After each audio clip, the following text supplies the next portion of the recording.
علاقے کی یہودی آبادی دوسری جنگ عظیم کے بعد تقریباً 50,000 پر عروج پر پہنچی۔ پھر بھی یہودیوں کی تعداد اس علاقے کی آبادی کا 1/4 سے زیادہ نہیں تھی۔ اب جب اسرائیل کئی محاذوں پر جنگ لڑ رہا ہے اور اس کے شہری روزانہ خوف اور دہشت میں زندگی گزار رہے ہیں، تو وہ اب سوچنے پر مجبور ہو گئے ہیں کہ کیا اس وقت ان علاقوں میں قائم یہودی ریاست ان کے لیے زیادہ موزوں نہیں تھی۔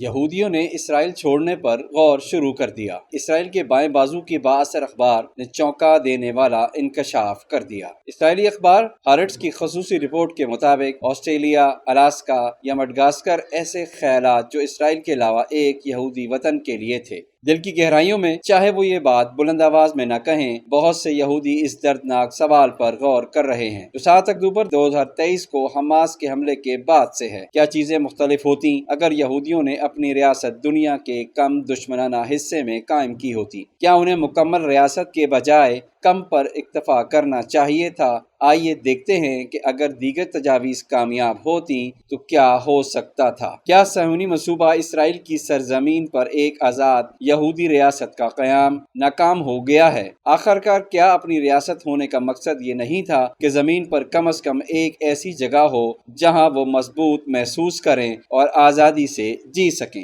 اتنے زیادہ اسرائیلیوں کو اس ہولناک دن پر اپنی حکومت کی جانب سے چھوڑ دیا گیا، جبکہ 100 سے زائد یرغمالی تقریباً 1 سال بعد بھی حماس کی سرنگوں میں سڑ رہے ہیں، اور اسرائیل کی انتہائی دائیں بازو کی حکومت کے تحت شہری حقوق پہلے سے زیادہ خطرے میں ہیں۔ یہ تو فطری ہے کہ یہ سوال کیا جائے کہ کیا یہودی خود ارادیت اتنی ہی کامیاب تھی جتنا کہ اس کا تصور کیا گیا تھا؟ شاید صہیونی خواب نے دوسری شکلیں اختیار کی ہوتی۔ کیا یہ بہتر نہیں ہوتا اگر یہ تجربہ محفوظ مقامات پر کیا جاتا؟ شاید ان سب میں سے سب سے مشہور برطانوی منصوبہ تھا، جس کے تحت برطانوی مشرقی افریقہ کے ایک حصے میں ایک یہودی وطن قائم کرنے کا ارادہ تھا۔ تجویز کردہ علاقہ اس وقت یوگنڈا کا تھا اور اب یہ کینیا کا حصہ ہے۔ اس منصوبے کا تصور برطانوی کالونیل سیکرٹری جوزف چیمبرلین نے کیا اور ایسے صہیونیت کی بانی والے تھیوڈور ہرزل نے 1903 میں باسل میں منعقد عالمی صہیونی کانگریس میں پیش کیا۔ یہ منصوبہ کیشنیف کے قتل عام کے نتیجے میں سامنے آیا، جس میں 40 یہودیوں کو قتل کیا گیا اور سینکڑوں یہودی گھروں اور کاروبار کو تباہ کیا گیا۔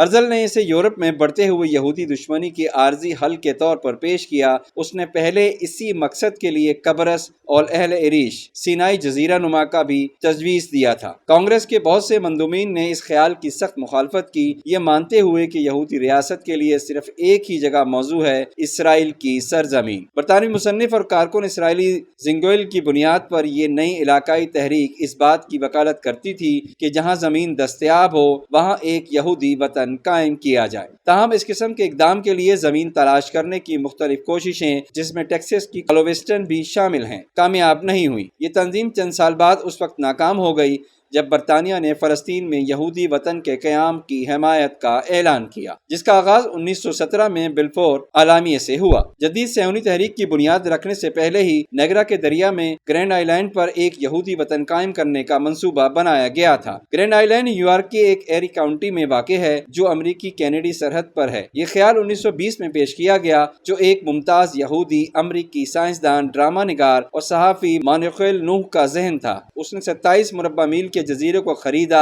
اور اسے ارارات کا نام دیا۔ بائبل میں نوح کی کشتی کی آرام گاہ کے بعد اس جزیرے پر ایک یادگار جو بعد میں ایک میوزیم میں منتقل کی گئی پر لکھا ہوا ہے، ارارات یہودیوں کے لیے پناہ گاہ کا شہر۔ نوح عوام کو اپنے پیچھے متحد کرنے میں ناکام رہے اور آخرکار اسرائیل کی سرزمین پر ایک یہودی ریاست کے قیام کی وکالت کرنے لگے۔ نومبر 1938 میں کرسٹل نائکٹ کے بعد جو نازی حکومت کی جانب سے منظم یہود دشمنی کا تشدد کا پہلا واقعہ تھا، ایک منصوبہ بنایا گیا تاکہ یورپی یہودیوں کو الاسکا کے وسیع شمالی علاقے میں آباد کیا جائے، جو اس وقت تک یونین میں شامل نہیں ہوا تھا۔ کچھ ہفتے بعد اس قتل عام کے موقع پر امریکہ کے وزیر داخلہ ہیرالڈ ایل ایکس نے پیش کیا کہ یہ کم آبادی والا علاقہ جرمنی اور یورپ کے دیگر علاقوں سے یہودی پناہ گزینوں کے لیے ایک پناہ گاہ کے طور پر کام کرے، جہاں یہودیوں کو سخت پابندیوں کا سامنا ہے۔ بہت سے یہودی امریکی رہنما اس منصوبے سے محتاط تھے۔ انہیں خوف تھا کہ یہ فلسطین فلسطین میں ایک یہودی وطن قائم کرنے کی کوششوں کو موڑ دے گا، کیونکہ اس نے صدر فرینکلن ڈیلانو روزویلٹ کی حمایت بھی حاصل نہیں کی، لہٰذا یہ منصوبہ آخرکار ترک کر دیا گیا۔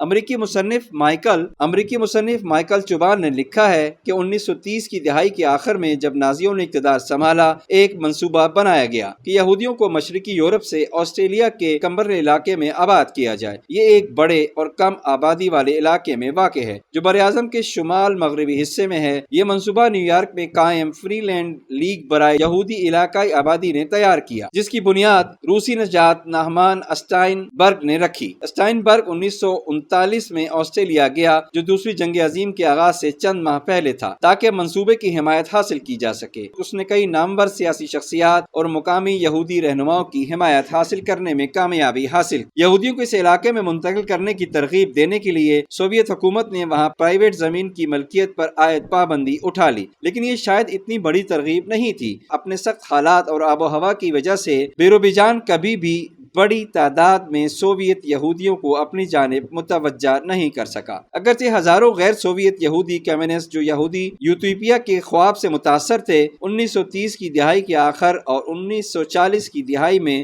وہاں آباد ہوئے۔ علاقے کی یہودی آبادی دوسری جنگ عظیم کے بعد تقریباً 50,000 پر عروج پر پہنچی۔ پھر بھی یہودیوں کی تعداد اس علاقے کی آبادی کا 1/4 سے زیادہ نہیں تھی۔ آئرن کرٹن کے گرنے کے بعد بیروبیجان کے زیادہ تر علاقے یہودی ہجرت کر گئے، زیادہ تر اسرائیل کی جانب، اور مانا جاتا ہے کہ اب اس علاقے میں 2000 سے کم یہودی رہتے ہیں۔ نازیوں کا ماداگاسکر منصوبہ در حقیقت یورپی یہودیوں کو افریقہ کے مشرقی ساحل کے قریب واقع اس بڑے جزیرے پر زبردستی منتقل کرنے کا تھا۔ جرمنوں کو امید تھی کہ اس وقت جزیرے پر کنٹرول رکھنے والے فرانسیسی اس جزیرے کو ایک امن معاہدے کے تحت حوالے کریں گے۔ تقریباً 1 ملین یہودیوں کو 4 سال بعد ماداگاسکر منتقل کیا جانا تھا۔ جزیرے کا کنٹرول ایس کے پاس ہونا تھا، جو ایک پولیس ریاست کے طور پر حکومت کرتا۔ یہ منصوبہ 2 سال بعد ترک کر دیا گیا جب نازیوں نے یورپ کے یہودیوں کے لیے حتمی حل نافذ کرنا شروع کیا۔ اسپین اور پرتگال سے نکالے گئے یہودی 17ویں صدی کے اوائل میں جنوبی امریکہ کے شمال مشرقی ساحل سورینام منتقل ہونے لگے۔ اس کا نام دریائے یروشلم رکھا گیا۔ یہاں باغات قائم کیے گئے۔